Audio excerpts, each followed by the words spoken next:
বাগানটা কেমন যেন ম্যারম্যারে লাগছে। কেন দাদু, সব গাছেই তো ফুল এসেছে। না রে গুলটে, দাদু ঠিক কথাই বলেছে, ফুলের সেই ঝলমলে ব্যাপারটা নেই। কি করা যায় দাদু? সার দিতে হবে বুঝলি, তা তৈরি করতে হবে বাড়িতেই। শোন, তোদের দিদাকে বলবি তরকারির খোসা এখন থেকে একটা গর্তে ফেলতে, আর গোবর জোগাড় করতে হবে। তাহলে গর্তটা খুঁড়ে ফেলি। যাই, ঘর থেকে কোদালটা নিয়ে আসি। গুলটে, আরে গোবর জোগাড় করতে হবে তো, কিভাবে করবি? কেন, যাদের গরু আছে তাদের বাড়ি থেকে চেয়ে আনতে হবে। কি গো, বলি তুমি নাকি পুঁটিকে কোদাল আনতে বলেছো? কেন, আমার ভয় গর্তে লুকোবে? হ্যাঁ, আরে না না, এসব কথা বলতে হয় নাকি? তুমি আমার হৃৎপিণ্ডেশ্বরী, তোমার ভয়ে গর্তে লুকোলে আমি ইলিশ মাছ ভাজা খাবো কি করে বলো তো? হ্যাঁ, এই ওসব আদিকে তো আমায় দেখিও না, নিজের গর্ত নিজে খোঁড়ো। হ্যাঁ, আরে আরে সব কথা শুনে যাও না। শোনো, বেশ খানিকটা গোবর লাগবে বুঝলে। পাড়া প্রতিবেশীরা তো তোমায় ভালোবাসে, তাদের কাছ থেকে যদি আনা যেত তাহলে খুব ভালো হতো। একটু তা তোমার মাথা ভর্তি তো গোবর। হ্যাঁ, তুমি দাও না গো আমায় একটু। এই শোন পুঁটি, এই গোবর টোবর আমি আনতে পারবো না। তোর দাদুর মাথার গোবর দিয়ে চাষ করলে কর, না হলে ঘরে বসে থাক, আমায় চলাস না।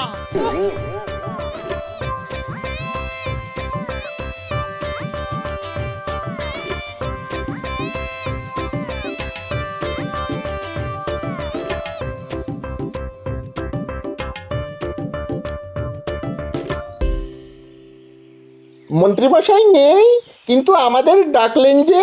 যাক, চিনতে পারিসনি, তাহলে ছদ্মবেশ ঠিকঠাকই আছে। আমি নগর ভ্রমণে বেরোবো, তোরাও আমার সঙ্গে ছদ্মবেশে যাবি। কি কাজে যাব সেটা তো আগে বলুন। আমি আমার জনপ্রিয়তা যাচাই করতে যাব, তাই এই ছদ্মবেশ, বুঝলি? এই কাজটা আপনি না করলেও পারতেন, কি দরকার রাগবাড়ি অপমানিত হওয়ার। যত বড় মুখ নয় তত বড় কথা, আমি হব অপমানিত? দেখবি আমার সম্পর্কে কেমন সুন্দর সুন্দর কথা বলে, দেখে নিস বটা। তোর কথা সত্যি হয় না আমার কথা? কেন কথা বাড়াচ্ছিস বটা? মন্ত্রী মশাইয়ের ইচ্ছে হয়েছে তিনি নগর ভ্রমণে যাবেন, আমরাও যাব, কিন্তু আমাদের পারিশ্রমিকটা কে দেবে? সারাদিন শুধু মোহর আর মোহর। হ্যাঁ রে, তোদের কি আর কোনো কাজ নেই? হ্যাঁ, নেই বলেই তো আপনার সঙ্গে বেরোচ্ছি। কি হবে তা তো জানি, তবুও মন্ত্রীর হুকুম তো আর ফেলতে পারি না।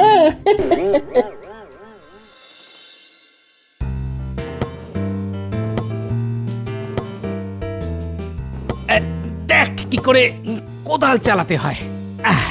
এবার তোরা পারবি তো?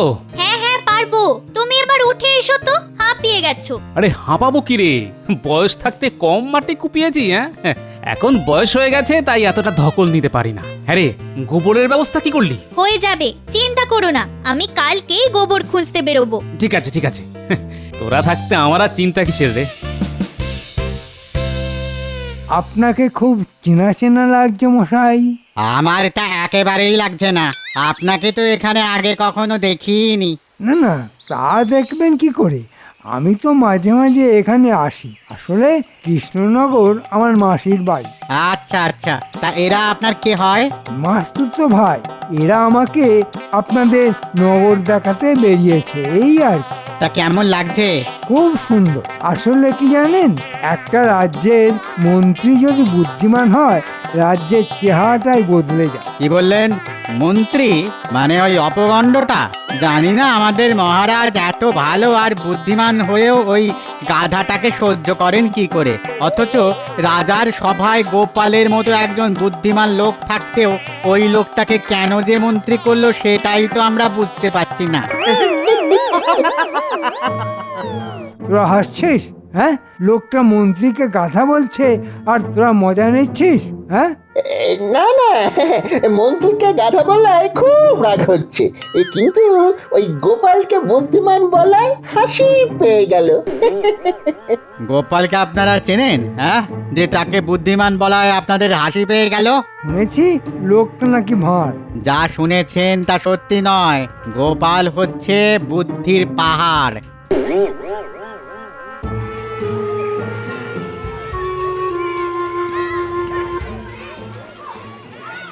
কি দেব মশাই?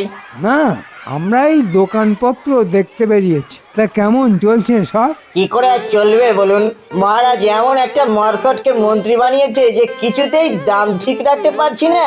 আপনারা কি রাজবাড়ি থেকে আসছেন নাকি? তাতে তোমার কি? হ্যাঁ, তুমি রাজ্যের মন্ত্রীকে মরকট বলবে আর আমরা তা মেনে নেব? মরকট কি বলছেন? হ্যাঁ, লোকটা মূর্খ, অপগণ্ড, অপদার্থ, সারমেয়র চাইতেও অধম।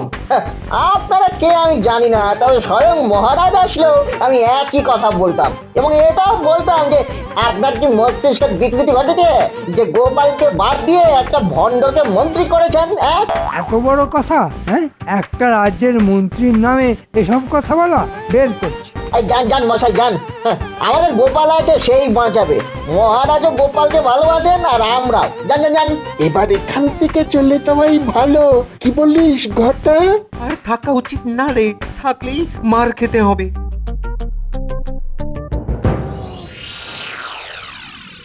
গর্ত হয়ে গেল, এবার তরকারির খোসা আর গোবর ঢালতে হবে, তাতে যা সার হবে না, দেখবি কি ফলনই না হবে। হ্যাঁ, দিদা একেবারে তাক খেয়ে যাবে। হয়ে যাবে, তুমি চিন্তা করো না, আমি কালকেই গোবর খুঁজতে বেরোবো। পুটি, এটা তুই ভুল বললি। দাদুর কাজে গাফিলতি গোলটা কিন্তু মোটেই সহ্য করতে পারে না।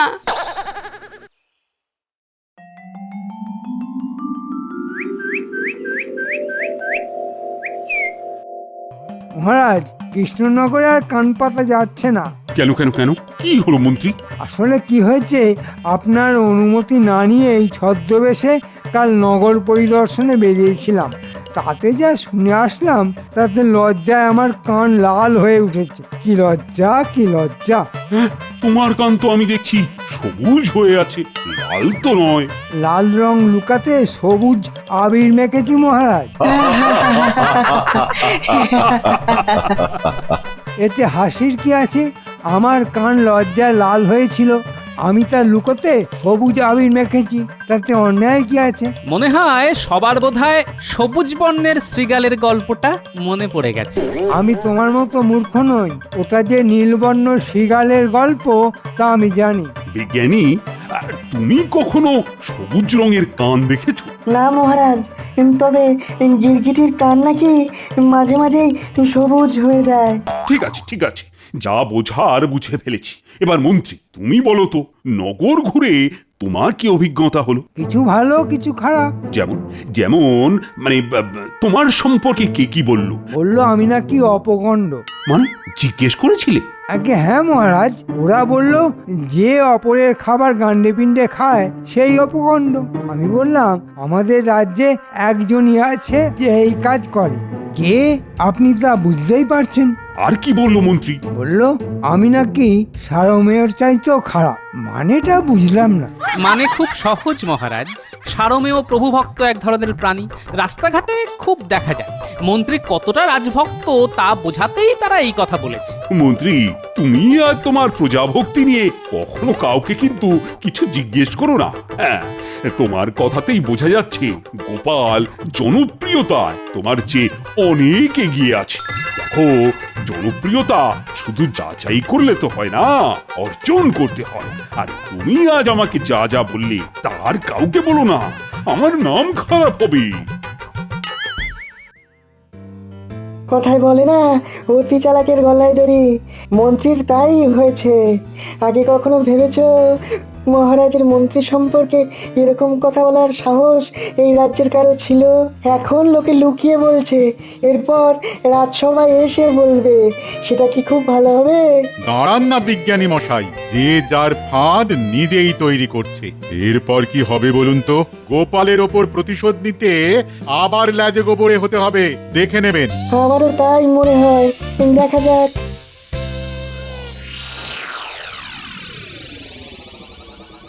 কি রে বটা, শুনলাম তোদের মন্ত্রী মশাইকে নাকি সবাই খুব প্রশংসা করছে। তার বলতে কত সুন্দর সুন্দর কথা বলেছে। এই বটা, সাবধান করে দিচ্ছি, কি বলেছে তা বলবি না, 5 কান হয়ে যাবে। এসব গুপ্ত রাজকার্য সবার শোনার জন্য নয়। কি কি বলছে তা কি আর আমি জানি না? সব জানি। নগরীর সবাই জেনে গেছে যে মন্ত্রী তার জনপ্রিয়তা যাচাই করতে গিয়ে একেবারে লাজে গোবরে হয়ে গেছে। লোকটার মাথায় যে গোবর আছে তা কেউ বলেনি। কি বললে কি বললে কি বললে? গোবর? ঘটা ঘটা শোন, এবার একটা জব্বর বুদ্ধি মাথায় এসেছে। আবার বুদ্ধি এলো মাথায়? আপনার মাথা বটে একটা, গোবরে আর বুদ্ধিতে ভরপুর। তা এবার আমাদের কি করতে হবে? কাছে আয়, চুপি চুপি বলি, কেউ যেন জানতে না পারে। ও, আমাকে বাদ দেওয়া হচ্ছে না? বটা শোন, কাল সকালেই আমি বাপের বাড়ি যাচ্ছি, আমার জন্য একটা গরুর গাড়িটাকে দিস।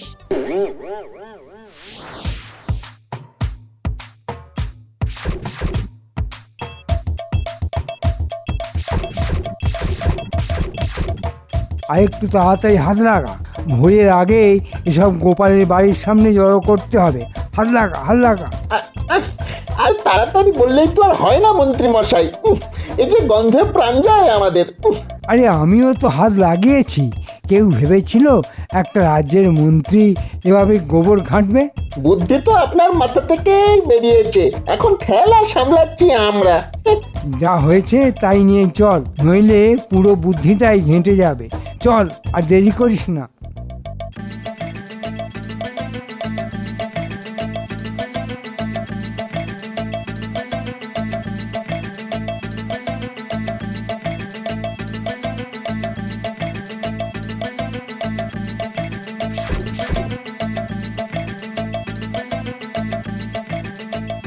ব্যাস, কেল্লা ফতে। এবার গোপাল সম্পর্কে লোকে কি বলে তা রসিয়ে রসিয়ে দেখব।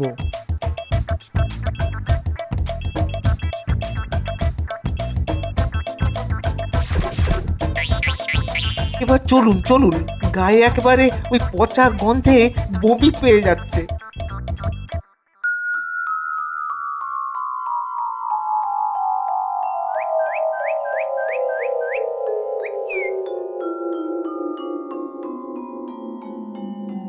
আরে হে কি রে, কি এমন বন্ধু আছে যে মেঘ না চাইতে জল নিয়ে এলো?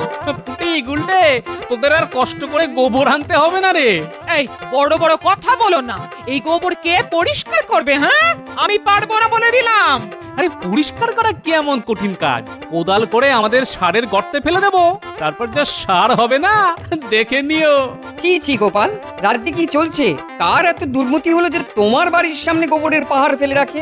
আরে আমার উপকারী করেছে গো, কোথা থেকে গোবর পাবো তাই ভেবে শান্তিতে ঘুমোতেই পারছিলাম না। যাক, একটা চিন্তা দূর হলো। কে এই অপকর্মটা করলো তা বুঝতে পেরেছো কি? মন্ত্রীর কৃপায় এতটুকু বুদ্ধি আমার আছে, যে করেছে সে এর ফল পাবে। দাঁড়াও গোপাল, তুমি এই পাহাড় একা সরাতে পারবে না, আমরাও হাত লাগাচ্ছি। এটা কার কাজ বলতো? কার আবার? মন্ত্রী, দেখ না দাদু কিভাবে প্যাঁচ দেয়।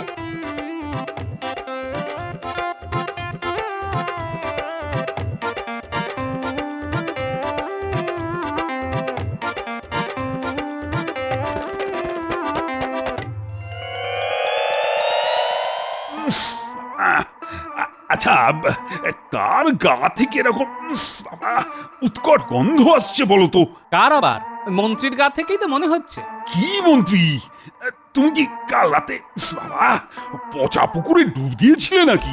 হ্যাঁ মহারাজ, মন্ত্রী কাল গোবরে পদ্ম ফুল খুঁজতে গিয়েছিল, না পেয়ে আমার বাড়ির সামনে ফেলে দিয়ে গেছে। শুধু ফেলেছে কি, একেবারে পাহাড় বানিয়ে দিয়েছে। প্রমাণ দাও যে আমিই ফেলেছি। খুব সহজ, ওর গায়ের গন্ধ নিন আর আমার বাড়ির গোবরের গন্ধ কাউকে দিয়ে নিয়ে আসুন, দেখবেন একই গন্ধ। মন্ত্রী, সত্যি কথা বলো, তুমি গোবর ছড়িয়েছো গোপালের বাড়িতে? আসলে মহারাজ, কৃষ্ণনগরে এত গরু যে বাড়িতে বাড়িতে খুব বেড়ে যাচ্ছে, তাই কি আর করব, কোথায় ফেলবো কিছু ভেবে না পেয়ে গোপালের বাড়িতেই ফেলতে বলেছিলাম। মহারাজ, মন্ত্রী আমার প্রকৃত বন্ধুর কাজই করেছে। এই গোবর থেকে যে ফলন হবে তা কিন্তু মন্ত্রীকে নৈবেদ্য না দিয়ে আমি মুখেই দেব না। না মহারাজ, আগে গোপাল খেয়ে বেঁচে থাকলে আমি নিশ্চয়ই খাবো, কথা দিচ্ছি। গোবর এভাবে চুরি করা মানে আমাদের সম্পদ চুরি করা। হ্যাঁ, আমি গোবর সার তৈরি করছিলাম, সব চোরে নিয়ে গেছে। এটা কি মগের মূল্য নাকি? আমার সামান্য গোবর এখন ঘুঁটে বানাবো কি দিয়ে? আরে রান্নাই তো হবে না, এর একটা বিহিত চাই। গোবরগুলি সব গর্তে ফেলেছিস তো? হ্যাঁ দাদু, দিদাও তরকারির খোসা ওখানেই ফেলছে আজ থেকে। শোন, একটা কাজ করতে হবে, কাগজে লিখতে হবে যাদের যাদের বাড়ি থেকে গোবর চুরি গেছে তাদের তাদের বাড়ির দরজায় লিখে রাখবে। মন্ত্রী মশাই এই গোবর চুরির সমপরিমাণে সোনার মোহর দিয়ে দেবেন। কালকে মন্ত্রীর বাড়িতে সবাইকে আসতে অনুরোধ করা হচ্ছে। ফল কি হবে তা বুঝলি? হ্যাঁ,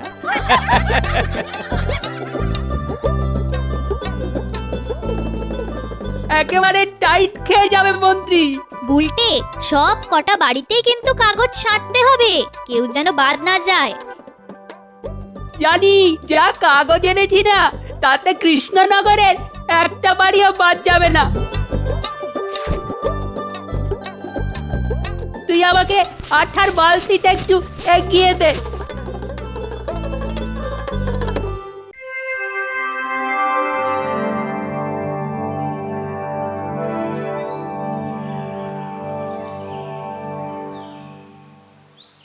গোবরের বদলে সমপরিমাণ স্বর্ণমুদ্রা বলে কি? কাল আমার বাড়ি থেকেও তো গোবর চুরি গেছে। যাই যাই তাহলে সোনার মোহর নিয়ে আসি। গোবর দিয়ে সোনার মোহর? আহা, আগে জানলে আরো গোবর দিয়ে দিতাম। চলো হে, মোহর নিয়ে আসি। দাঁড়াও দাঁড়াও, আমাকে দুটো বস্তা নিয়ে যেতে হবে। বাপরে, এত মোহর তো রাজার কাছেও নেই। কেমন জানি সন্দেহ হচ্ছে, মিথ্যে নয় তো? তোমার সব ব্যাপারই সন্দেহ। দেখছো তো পরিষ্কার করেই লেখা আছে গোবরের সমপরিমাণ সোনা দেওয়া হবে। গেলে চলো, নইলে আমরা চললাম। তুমি তোমার সন্দেহ নিয়ে থাকো।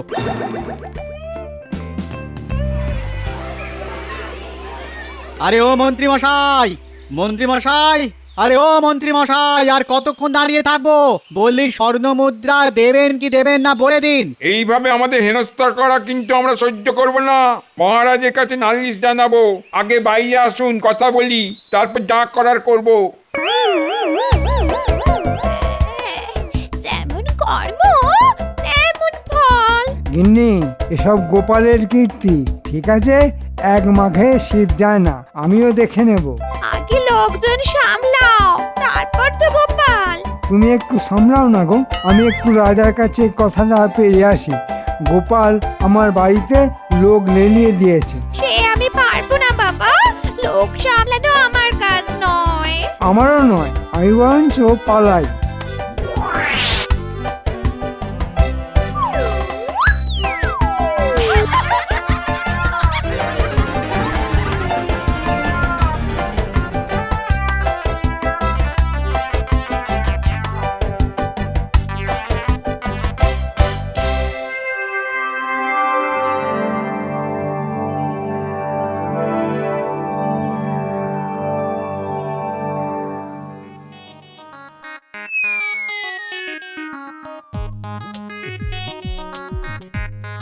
গোপাল আমার সর্বনাশ করে দিয়েছে মহারাজ। কেন কেন কেন? গোপাল আবার কি করলো? ওই তো লক্ষ্মী ছেলের মতো বসে আছে। আপনার আশকারাতেই ও নিজেকে এখন মহারাজ ভাবতে শুরু করেছে। সেটা তো লোকে তোমার সম্পর্কেও বলে।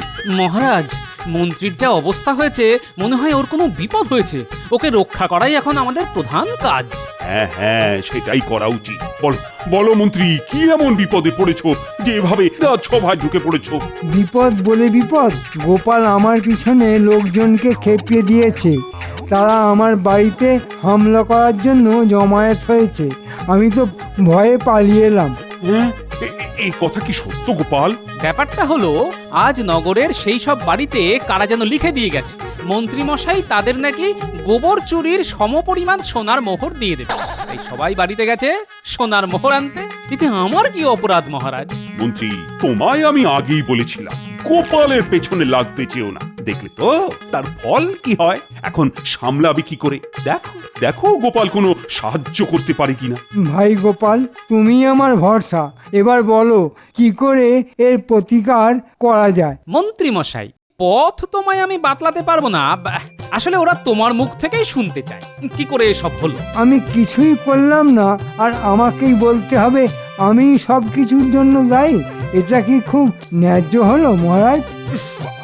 তোমার গা থেকে না এখনো পচা গোবরের দুর্গন্ধ বার হচ্ছে, আর তুমি বলছো কিছুই করুন। শোনো মন্ত্রী, যে যে বাড়ি থেকে গোবর চুরি করেছো সেই বাড়িতে ওই গোবর কিন্তু ফিরিয়ে দিতে হবে, এই আমি বলে দিলাম। এখন গোপাল যা বলছে তাই করো, না হলে কিন্তু আমি তোমাকে কোনো রকম সাহায্য করতে পারবো না। ঠিক আছে, আপনি যখন বলছেন তখন তাই করা যাবে। তবে আপনি না বললে আমি কিন্তু গোপালের কথা শুনতাম না। মহারাজ, একেই বলে কয়লা শত ধৌতে ন ময়লা ন বচন্তি, মানে কয়লা শতবার ধুলেও ময়লা পরিষ্কার হয় না। বাঁচতে গেলে আমার সঙ্গে তোমায় যেতেই হবে। যাবে কি যাবে না? হ্যাঁ, মহারাজের আদেশ, যেতে তো হবেই। বুঝলে বিজ্ঞানী, রাজা হয়েও না আমি ভয় পাই একমাত্র গোপালকে।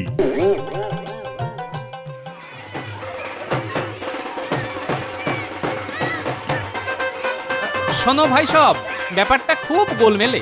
বাইরে থেকে কিছু লোক আমাদের রাজ্যে এসে গোবর চুরি করে আবার মন্ত্রীর বাসভবনে লিখে গেছে যে গোবরের সমপরিমাণ সোনার মোহর দেওয়া হবে। এখন তোমরাই বলো, এটা কি মহারাজের পক্ষে সম্ভব? তাকে তো দিলিয়া হয়ে যেতে হবে, তাই না? হ্যাঁ, তত বটেই। মহারাজের দিকটাও তো আমাদের দেখতে হবে। কিন্তু গোপাল, এই মন্ত্রী কিন্তু বড্ড পাজি লোক, একে শাস্তি দিতেই হবে। মহারাজ সেই শাস্তির রায় দিয়েছেন।